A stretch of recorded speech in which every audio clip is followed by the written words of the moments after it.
All right. Hello. Good morning. We just want to put out, we're happy to entertain questions throughout the talk, especially if there's some sort of acronym or we use a word that doesn't make any sense to you, or you just don't have the same background. That's okay. We would like to clear that up. Yeah. There'll also probably be some time at the end to ask questions as well. Yeah, and we can't necessarily see you very well if you're kind of in the back. There are very brilliantly bright lights in our face, so if you need to so you'll see our title is called Cracking the Beacon, which we replaced with Quack, because there's going to be a lot of duck themes going on. So if we can't see you and your hands up, yell Quack if you would like. I understand it's also 11:30 on a Tuesday. You may not want to be so bold and yell Quack, but we will appreciate it.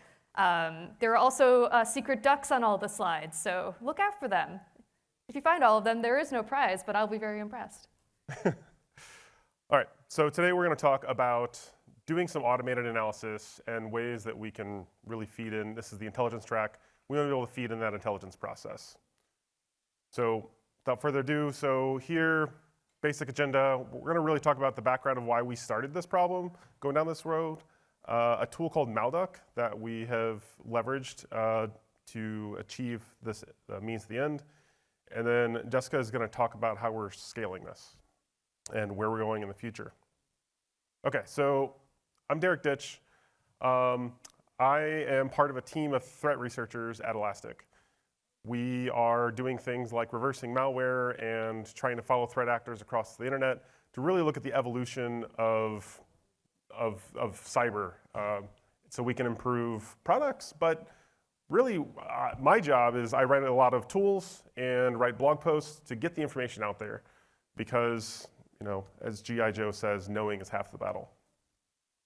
My personal background, I worked at NSA for a long time doing some clandestine tool development. I also did malware analysis and a lot of, and then I led a team of intrusion analysts tracking nation state actors, really targeting mostly US critical infrastructure. I've done a lot of network forensics, especially using open source tools like Zeek and Suricata. And as I said, I've done some other malware analysis as well. I am in the Missouri National Guard, part of a team colloquially known as MoCyber.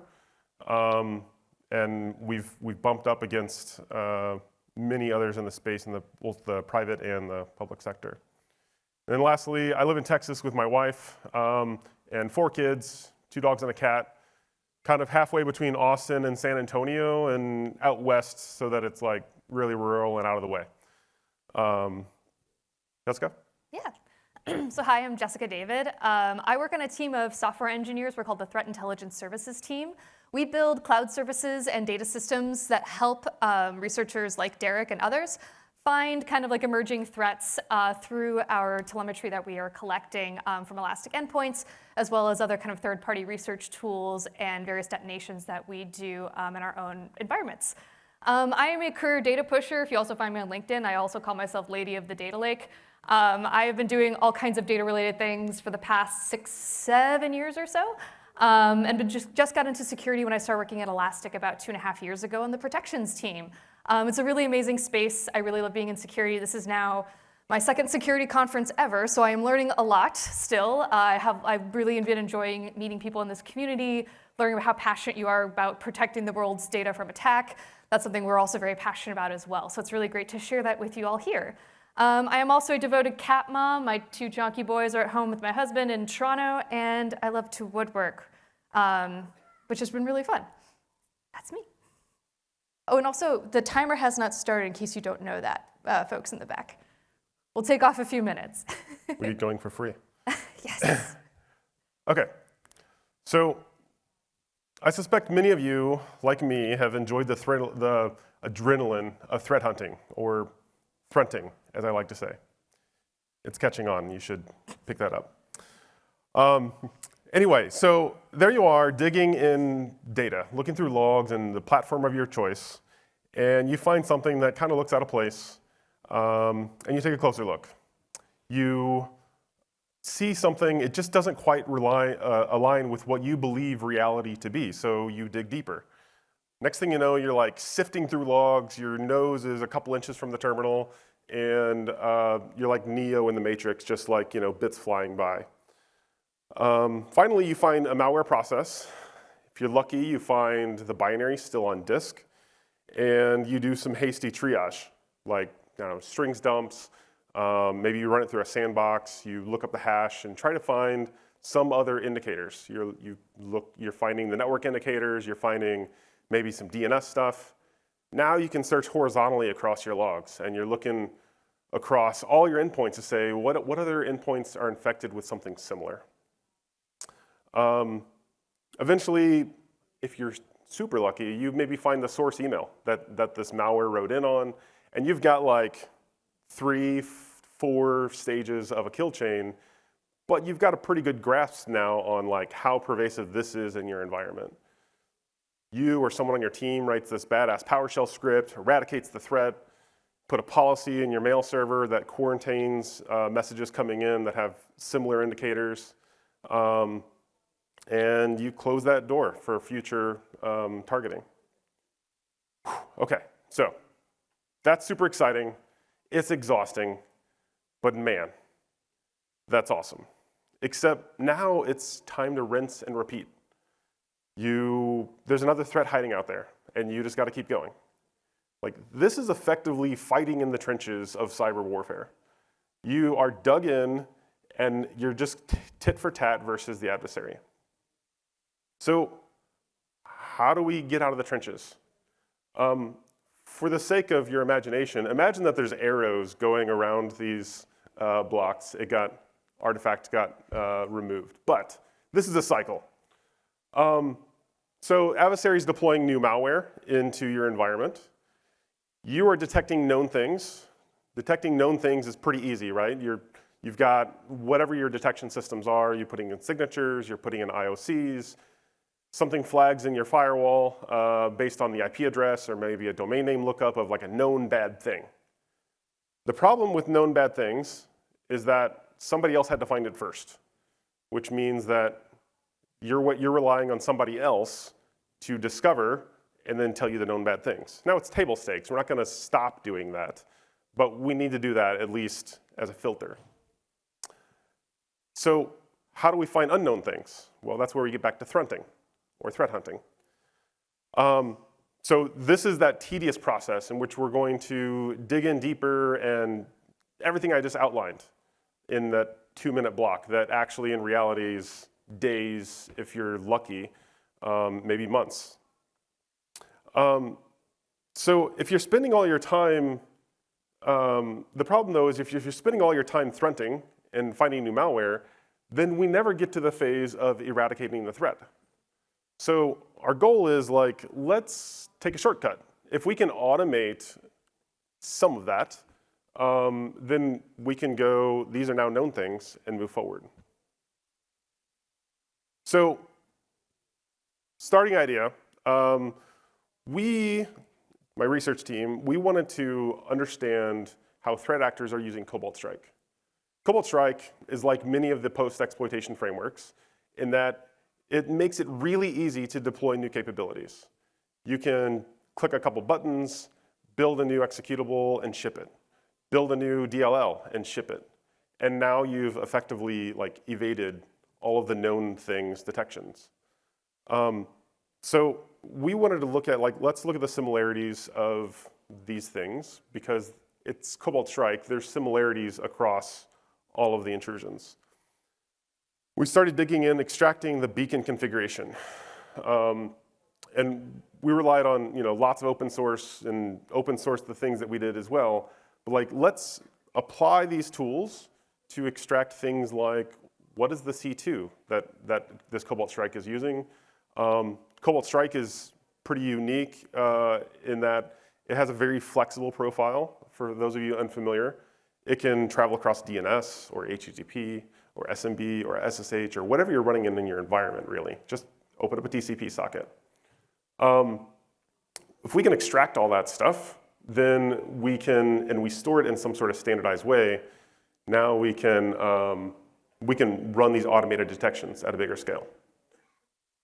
Am I too loud? I'm not sure. I'm getting a feedback here. So, okay. So this was our journey. We start at, for those of you unfamiliar, this circle here is known as the intelligence cycle. And it comes from military, but it's used pretty widespread as well. So we started at planning requirements. Our goal was to understand the TA usage of Cobalt Strike. We went into collection, identify memory events. Like if we can find shell injection code, that's one way that Cobalt Strike, and it's an easy, you can't inject your DLL unless you execute these particular events on the Windows system calls. So if we can identify those memory events, now we have memory snapshots of this malware. From there, we're literally taking them and deobfuscating them by hand. Running them, using our favorite tools like CyberChef and other CLI tools in order to extract this data. Production phase is we're taking this data, assembling it, trying to make some meaningful concepts of it, of what the campaigns are.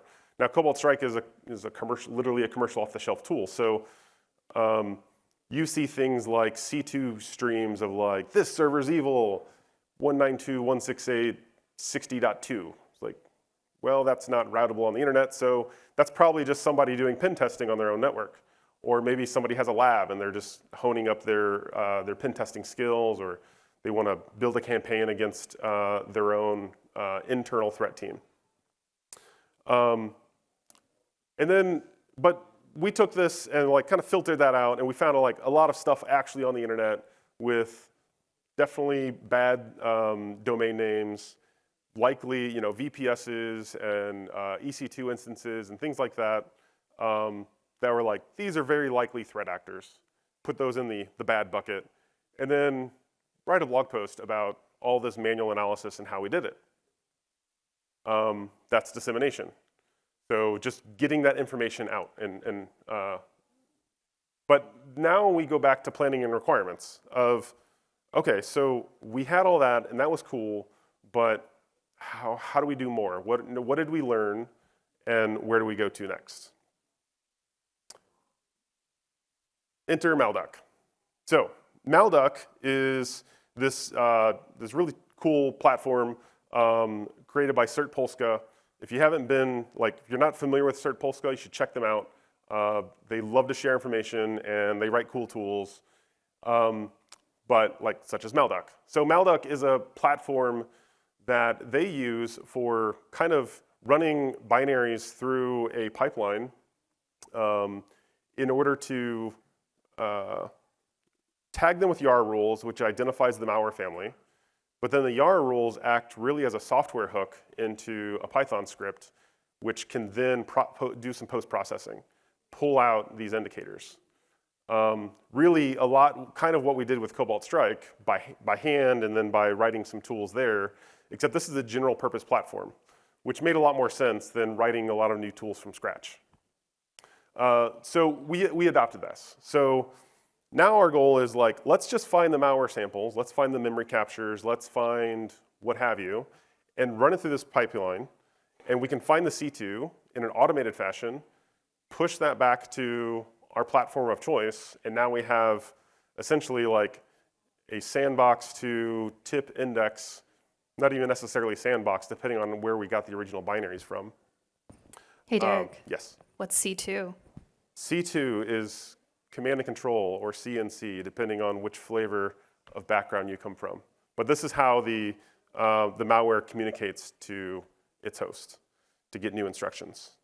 Before I move on, I just wanted to give a special shout out to Cerberus DedSec. I'm not really sure how to pronounce that, but she did a lot of awesome work. She's a kind of a freelance malware reverse engineer. And she took Malduck and did a lot of really cool stuff and created some community, really the first community modules that empower this. Okay, so how do we build this processing pipeline? So in addition to the existing community signatures that are out there, you have to kind of have some basic, not too basic, a little advanced-ish malware reversing skills, or somebody in your team but there's a good community out there that is contributing these, including ours.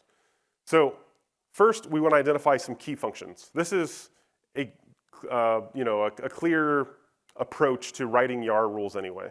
So this is iced ID.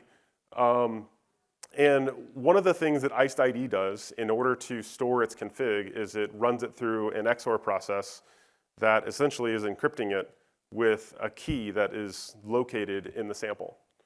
So this instruction set is a for loop that's just looping through 32 bytes of data, decrypting the config, and then it has the information that it can establish its C2 and things like that. This is an anti-forensics, detection approach so that it's not easy for defenders to get this information.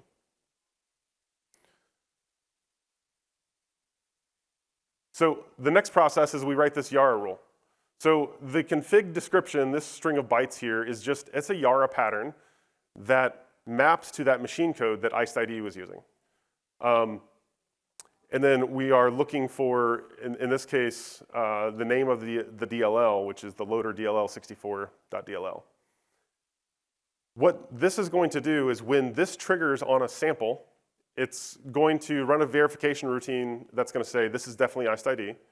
And then it's going to essentially have sort of this callback. This config decryption string of bytes, whatever that matches on, gets passed to this little Python block that we have here. For those of you familiar with Python, we're essentially sort of doing the same thing. We're reading the data.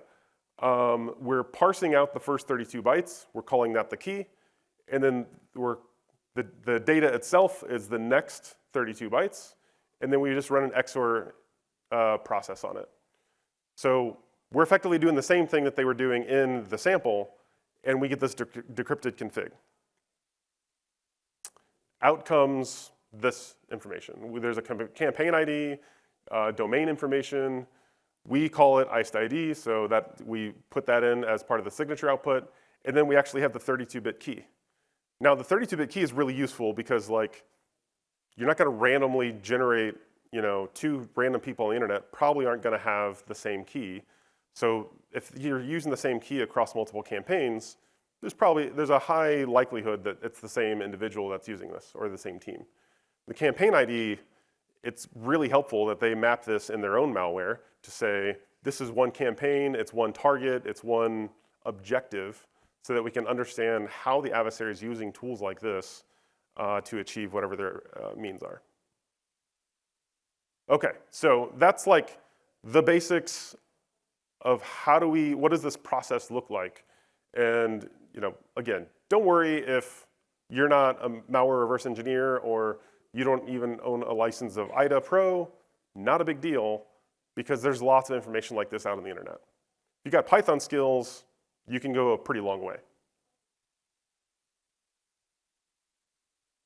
Okay, so next, we need samples. There's a couple ways we can do this. We can find the malware on disk, like I mentioned in the example, if it's written to disk, and capture things from VirusTotal and maybe play it through our own sandbox. We can analyze memory captures, which is a little bit better because a lot of adversaries now are doing things like running, it's not super new, but running it through packers and doing other obfuscation on disk. It makes it really hard to do this sort of static analysis from that binary on disk. But once you're executing, if they have the encryption key, which they need in order to get the C2 information, it's in memory. So if we can capture the memory of the process, then we're good.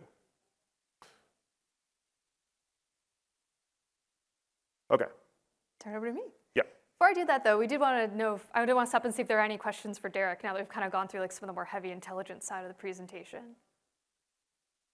No, we're still getting coffee, still warming up for mWISE. All right. Excellent. All right, so now I'm going to talk about quacking the code, and there will be multiple quacking-related puns in the next 10 minutes or so of this presentation. Oh, thank you. So watch out for that.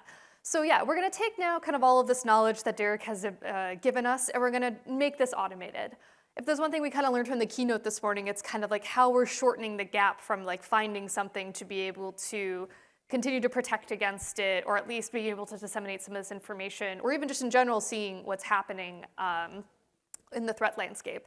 So I'm going to talk a little bit about kind of where we've gone over this past calendar year, kind of where we are now in terms of a daily batch processing job, how we're making this into a real-time based process, and where we can go from there, kind of improvements we can make, and how you can also hang out with us while we do this.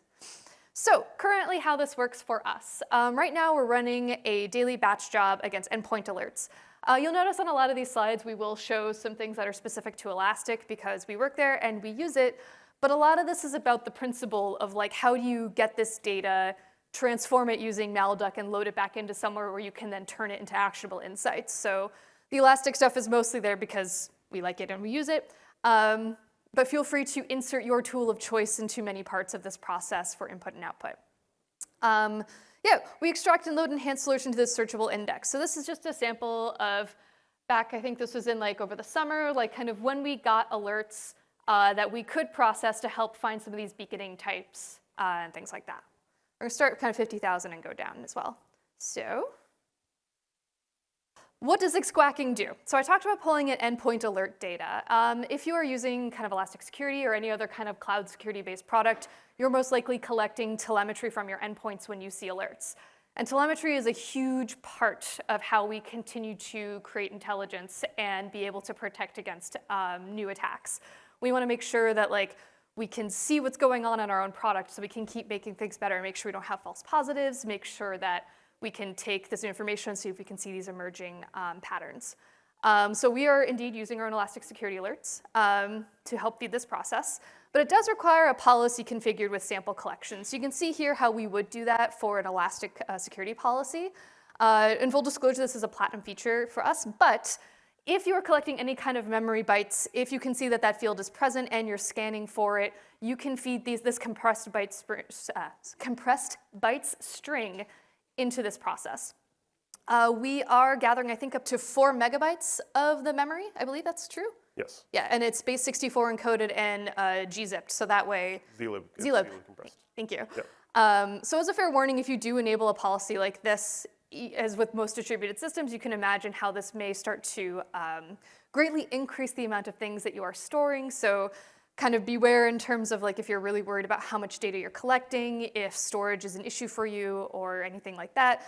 Be careful like kind of as you turn these things on. So we do this mostly kind of in some of our development environments when we're doing some of this research. So now our job is to make it faster. So we get to go talk to beautiful diagram land. So you have your endpoints. Your endpoints are generating alerts when there are Cobalt Strike things happening or even anything happening, and you have your endpoint security product. This endpoint security I kind of have as a big, that's kind of your big box there as to like how you gather alerts from there. We are able to now in real time get alerts from some of our endpoints. So this alert consumer is feeding into a live feed of alerts coming in through our telemetry. We're gathering them from this queue, and then we're kind of looking and seeing, is it quackable? Are we able to potentially pull out any information from this from Malduck? We'll get a little bit more into the information to what that means in the next slide. And we're dumping it into a Kafka queue. So for those of you who may or may not know, it's a open source based queuing system. It's now, I think, owned by Confluent. So there are like SaaS versions of it, but you can also bring up a little Docker version of it, which we'll talk about later as well. But we're basically queuing up alerts that could be processed.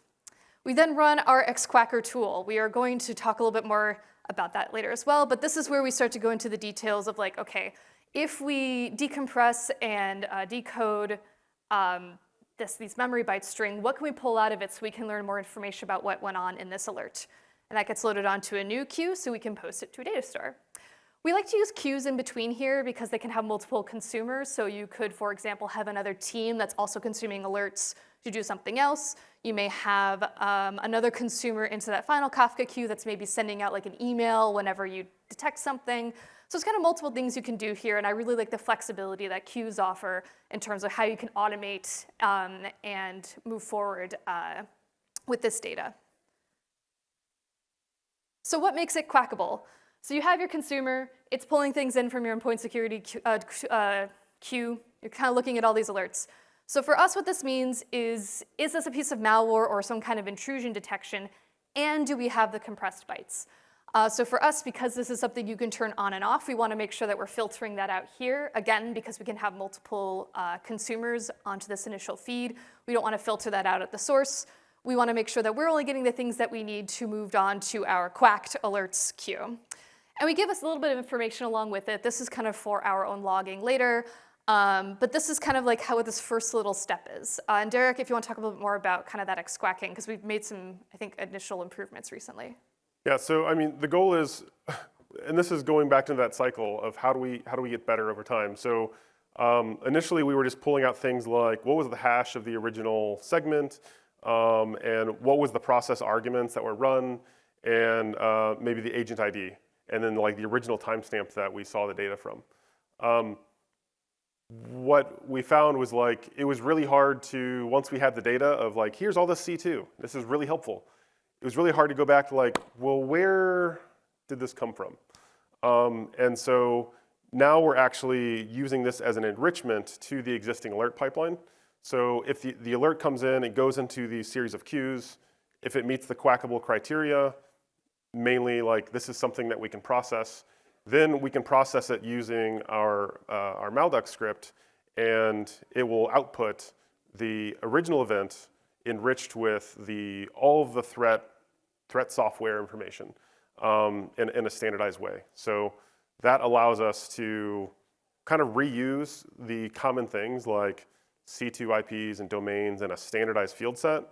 And then for specialized malware families to be able to say, like, these are things unique to Cobalt Strike or Iced ID, et cetera. Awesome. Thanks, Derek. So yeah, and then this is how we enrich alerts. So this is kind of like the meat and potatoes of like everything that Derek was talking about earlier.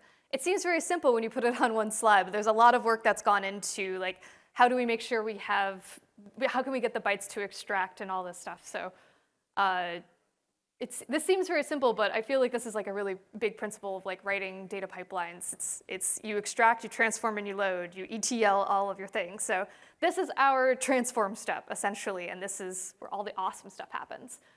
So we've loaded in all these Malduck configurations. So we have various kinds of modules that we can compare the byte string against to be like, okay, is it from this group? Is it from that group, et cetera? So we do need to go in and decode and decompress the bytes. In Malduck, it has an extract manager to help us process that. And then we create, as we mentioned, like this output document that enriches the original information that we have. And this is kind of awesome. I do love working in data and working with teams like this because it really does take like what could be days, if not months, or as you heard in the keynote this morning, 18 months worth of work, and turning it into something that can be actionable within maybe hours. So yeah, once we do that, we dump it into our enriched alerts Kafka queue. And I'm gonna go to the next slide. So yeah, and this is a very, very simple output of what you could potentially get from this. So we have an index in our Elastic cluster that we get this data into called malware config extractor. We're able to collect data such as like when the alert came in, some of the other threat information about it. So you can see here, this is Kibana Discover View. You can see some of the field names that we have available. We're able to look at some of the process args, like where is it, sorry? The family and things like that. So this is how we can kind of start to automate this and visualize it. But visualization is only really one part of this picture. This is then when we kind of can go back into that cycle. We can take this data now, we can then put this through like a new pipeline and keep going and going. A couple of things I want to also mention here is that because of how we deliver our protections to our customers, we're able to, if we find something in real time, we can then get an update out to a rule, to an artifact in near real time to like get that out to our customers and hopefully protect against something that's new and emerging. And that's really important to us as well. So this is kind of like some of the really awesome stuff that we're doing right now. And yeah, Derek, is there anything else that I have forgot to mention? One little caveat, just if you want to take this, and we'll have a link at the end of the presentation to where our code is, and you can check it out and try this in your own environment. If you want to set this up and you don't have live memory capture somewhere, you can also run this against memory executable samples, DLLs, EXEs, and Malduck, as part of its loading process, if it is a file, it'll try to load it into memory as the Windows executable loader would load a executable. But again, if it's packed or otherwise obfuscated, then it's not going to run the initial decryption routines. And so you may not see the data that you're looking for. Yeah. So yeah, we're going to talk about future work, and I'll talk a little bit more about the code as well as we get in here. So we want to keep making this awesome and automated, and I'll also publish some intel. We have a blog called Security Labs where Derek and other awesome researchers are posting kind of some new intel as we find it. There's also a lot of really awesome blogs about how you can sort of spin up your own test environments and things, and awesome new things that are happening. We're also looking to build in more Malduck modules, also to share out with the community. One of the things that we really love is kind of contributing back to the community. We're really passionate about like open security intel and open security technology, which is why we wanted to open up some of this code to you. As well as publishing this Kibana alerting and dashboards. We want to have that dashboard you saw be way more awesome and available to you so you can go and see like, oh, what are we seeing? Oh, we're also seeing the same thing. Oh, there's new data coming in. As well as gathering feedback and contributions. And with the code that we have, it's a little, you run a little Docker up, it pops up the code. You can take a look. We have a sample piece of compressed bytes in there, and it'll run against a little standard in, dump to standard out, if you want to kind of get a little preview as to what you could do if you hook in your input and output sources. Derek, anything else? Yeah, so that second bullet, building more modules. We have a team of malware reversers, and like, you know, we publish blogs and things. But one thing, like it's now like a standard thing, practice of what we do is if we have the information in memory, then we will write extractors to pull it out. And Malduck is the platform that we are landing on because it's a common framework, you know, that we can extend and that others in the community are using. So you can watch that Git repo. We'll continue to update that. Yeah. And also just in terms of like things we've already published, I do believe Derek and a couple of our colleagues have also published some of this initial Malduck work in our blog already. So if you want to go take a look at that, we've already disseminated some of this information. And yeah, we want to keep on contributing back to the community. It's really important for us to do that and for you all to tell us what we can do better so we can all protect the world's data from attack. As we, again, from the keynote this morning. Just about taking the fight to the adversary, taking more those options off the table. Yeah, and we want everybody to be safe. Like this is, you know, really important stuff. So thank you for listening to our talk. We would love to answer any questions. You can also find us on various socials here. But yeah, we'd love to talk to you more about this if you have any questions to ask. Yeah. Go back here.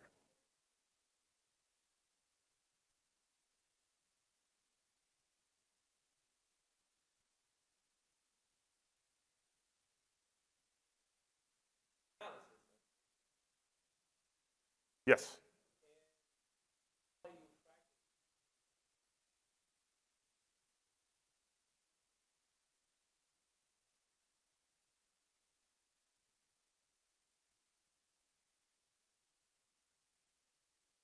Yeah, so that was something, the question was how do we track that analysis back to the sample that we got it from?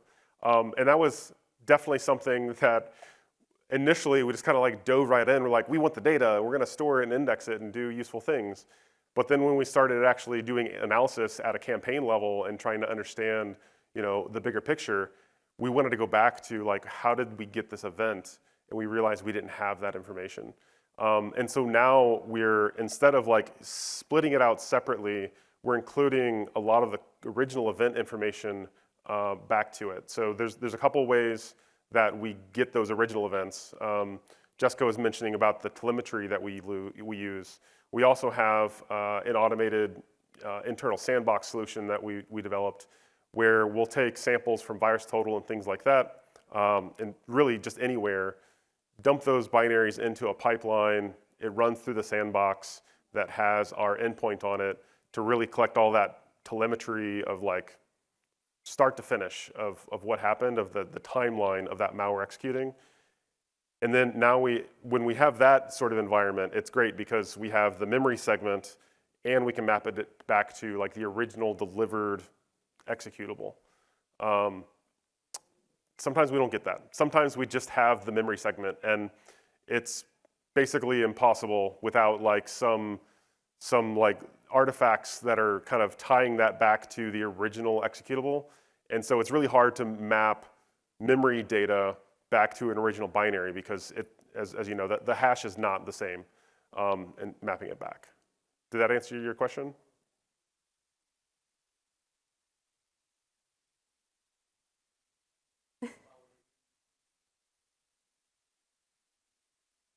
Sure.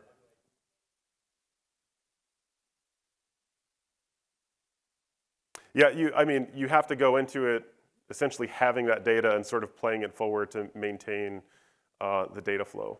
But when sometimes we just get the memory segment, then we can operate on, which is great to track the campaign, but we have no way to know how did the intrusion actually get there because there's no way to track back to what was on disk. See hand over here.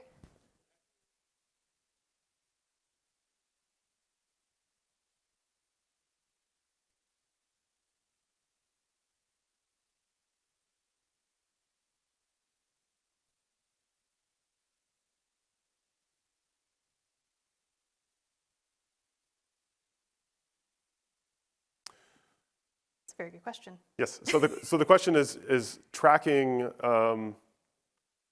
are we able to track campaigns based on the common strings in samples and then using machine learning on that?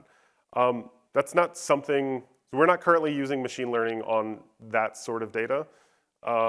It's definitely something that's been kind of like on our whiteboard of like, this is something that we should throw against, but there's just been other higher priority things.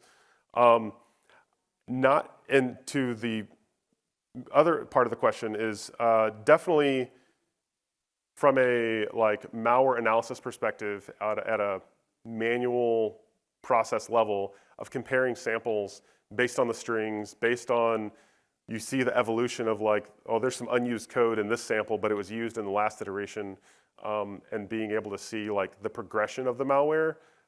That's something that we're tracking internally, but it's sort of a manual process at the moment.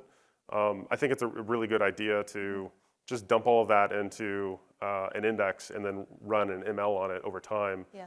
But that's not something we're currently doing now. Yeah. And one of the things I want to keep working on with this platform especially is, right now we're having like sort of these little tiny consumers and these sort of very unipurpose things, but how can we then build machine learning into this, whether we're automating it, whether it's kind of running in this sort of batch process, like maybe you don't have enough data in real time to be able to detect much, but over the past month, if we run it like every day, we can do a little bit of look back and do that. And the goal on my side is to make sure that there is a platform that's flexible enough where I'm not going to be an impediment to the researchers or the security machine learning team that we have to get those things out into the wild and to be able to find things like that. And I would say the caveat with the machine learning as well is that really have to have a lot of data for it to be useful. When you're kind of just one-off doing dozens of malware samples at a time, it's going to be a very skewed model because your population distribution is very narrow. But definitely like at a bigger scale, analyzing strings I think could be really valuable. So a question over here. Hello.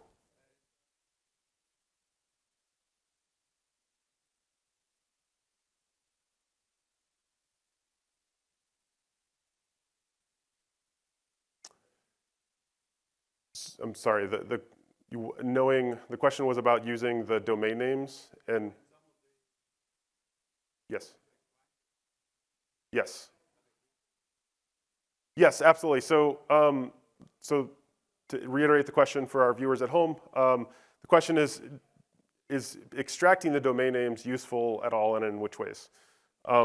So absolutely. One, like you can get an immediate feedback as feeding it into your detection pipeline.